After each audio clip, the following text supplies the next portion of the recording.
welcome to my YouTube channel.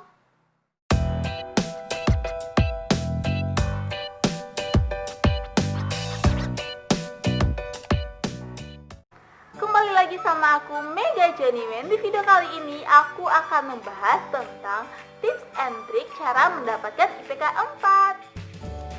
Jika kalian penasaran, jangan lupa tekan tombol like, subscribe, dan komen di bawah serta share ke semua media sosial yang kalian punya. Dan jangan lupa aktifkan tombol loncengnya agar kalian selalu mendapatkan notifikasi setiap aku upload video baru. Oke guys, sebelum masuk ke videonya, aku mau ngasih tahu dulu nih, kenapa sih aku bikin video ini?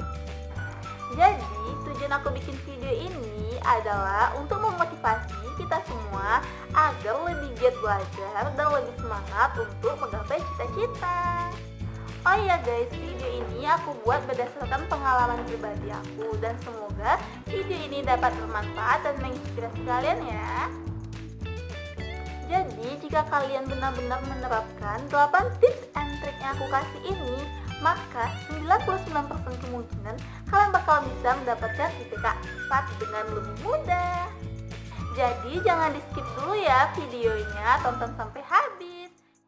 Oke guys, tips yang pertama yaitu mobil lewat. Tips yang pertama dari aku yaitu awalilah dengan niat. Karena jika kalian memulai sesuatu dengan niat yang baik, maka kalian akan mendapatkan hasil yang lebih baik. Oleh karena itu, jika kalian ingin mendapatkan IPK 4, aku saranin untuk kalian meminta doa restu dan semangat dari orang tua. Tips yang kedua yaitu tingkatkan IP kalian sejak semester awal. Kenapa sih harus ditingkatkan dari semester awal? Karena jika di semester depan misalnya kalian mendapatkan IP yang lebih rendah, maka kalian tidak akan mengalami kesulitan untuk mengejar IP kalian agar lebih tinggi lagi.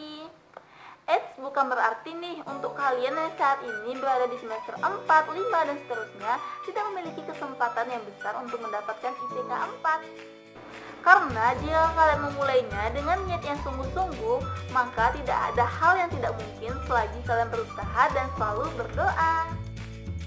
Tips yang ketiga yaitu mengetahui bagaimanakah sistem penilaian di kampus kalian.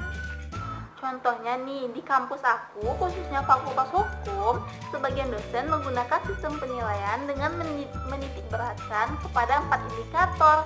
Yang pertama, absensi, yaitu 10%. Yang kedua, yaitu tugas, 20%. Yang ketiga adalah nilai UTS, yaitu 30%. Dan ujian UAS, yaitu 40%. Jadi, jika kalian telah mengetahui bagaimanakah sistem penilaian di kampus kalian, maka kalian akan bisa menguasai 4 indikator pokok ini sehingga kalian akan lebih mudah untuk mendapatkan IPK 4. Tips yang keempat yaitu kalian harus belajar saat liburan. Maksudnya gimana nih Kak? Jadi, kalian harus menyisihkan setidaknya 1 hingga 2 jam dalam sehari saat kalian liburan untuk mengulang kembali pelajaran yang telah kalian pelajari, atau kalian bisa membaca referensi atau hal-hal yang kalian suka. Sehingga ketika teman-teman kalian yang lain sibuk hangout, jalan-jalan, dan lain sebagainya saat liburan, kalian dapat memanfaatkan situasi. Sehingga ilmu pengetahuan yang kalian miliki akan lebih luas dibandingkan teman-teman kalian yang lain. Maka hal inilah yang akan mempermudah langkah kalian untuk mendapatkan IPK 4. Tips yang kelima yaitu kalian harus aktif di kelas. Jadi gimana sih Kak maksudnya? Jadi kalian harus aktif memberikan pertanyaan, menjawab pertanyaan dari dosen atau teman-teman kalian yang lain. Tapi satu hal yang harus kalian ingat, kalian tidak boleh memberikan pertanyaan yang menyudutkan atau berusaha menjatuhkan rekan-rekan kalian yang lain, karena hal tersebut akan berdampak fatal dan membuat dosen memiliki stigma negatif tentang kalian loh. Tips yang keenam yaitu jangan pernah untuk menunda tugas. Mungkin sebagian dari kalian malas untuk mengerjakan tugas yang disebabkan beberapa faktor seperti tugasnya banyak, sulit, atau kalian malas mengerjakannya. Maka kalian harus membuang semua kebiasaan buruk tersebut. Karena jika kalian malas untuk mengerjakan tugas itu tidak akan selesai dengan sendirinya. Jadi, kalian harus mulai memberikan semangat, mengumpulkan niat untuk belajar lebih giat. Karena mayoritas dosen akan memberikan tugas kepada mahasiswanya setiap minggu. Jadi, kalian akan mengalami keteteran untuk mengerjakan tugas tersebut. Jadi, tips dari aku untuk kalian yang tipe moodian kayak aku, kalian harus mengetahui apa sih yang menjadi mood booster kalian, apa sih yang membuat kalian semangat untuk mengerjakan suatu hal. Contohnya nih, untuk cewek-cewek misalnya kalian suka nonton drakor. Jadi, sebelum mengerjakan tugas, kalian harus menyediakan me time untuk diri kalian sendiri. Atau nih, kalian cowok-cowok yang suka main game. Jadi kalian harus menyisihkan waktu untuk me time kalian 1 hingga 2 jam untuk main game dulu atau lain sebagainya. Tapi kalian harus komitmen nih. Jadi ketika waktu me time kalian telah habis, kalian harus stop bermain game, nonton dan lain sebagainya, dan mulai mengerjakan tugasnya dengan lebih semangat. Tips yang ketujuh dari aku yaitu kalian harus berada di lingkungan-lingkungan yang positif dan bertemanlah dengan orang-orang yang memberikan dampak positif untuk kalian.